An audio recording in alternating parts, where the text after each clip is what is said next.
अस्सलाम वालेकुम my YouTube family, आप सब कैसे हैं। उम्मीद है आप सब खैरियत से होंगे। मैं हूं रुखसाना मसूद, रेमेडीज़ विद रुखसाना में। आज मैं आपको बताने वाली हूं जापान में बीमारियों का इलाज उंगलियों की मदद से किस तरह किया जाता है। तो बहुत ही आसान सी ये टिप्स हैं जो आज मैं आपको बताने जा रही हूँ। जैसे कि नज़ला हो या गले में दर्द हो, जापान में इन बीमारियों का इलाज उंगलियों की मदद से किस तरह किया जाता है।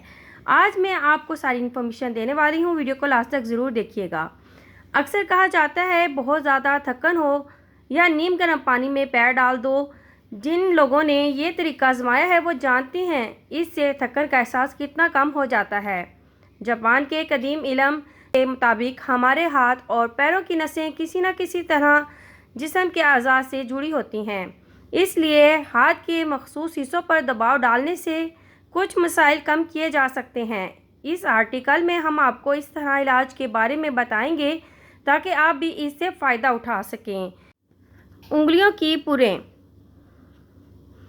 की पुरों पर हल्के हाथों से दबाव डालने से नज़ला, ज़ुकाम और गले के दर्द जैसे मसाइल काफ़ी हद तक कम हो सकते हैं। 5 सेकंड तक उंगलियों के पुरों पर दबाव डालने के बाद इन्हें हल्का सा ऊपर की तरफ खींचें। उंगलियों के जोड़। अंगूठे के अलावा बाकी चारों अंगूठों के दूसरे जोड़ हमारी आंखों और कानों से जुड़े होते हैं। अगर इस जगह दबाव डाला जाए तो कान और आंख की तकलीफ कम हो सकती है। फेफड़ों के मसाइल हल करने के 4 प्रेशर पॉइंट्स। तस्वीर में बताए गए 4 प्रेशर पॉइंट्स को बारी बारी 5 सेकंड के लिए दबाएं। ये प्रेशर पॉइंट्स सांस की तकलीफ, नज़ला, खांसी और गले में दर्द का इलाज के अलावा रीढ़ की हड्डी में होने वाला दर्द भी कम करती है। ज़हनी तनाव।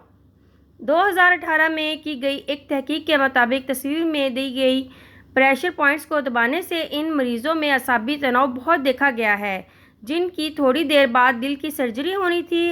अगर आप भी असाबी और ज़हनी तनाव का शिकार हैं तो इस जगह 5 सेकंड का हल्का सा दबाव डालकर आजमा सकते हैं।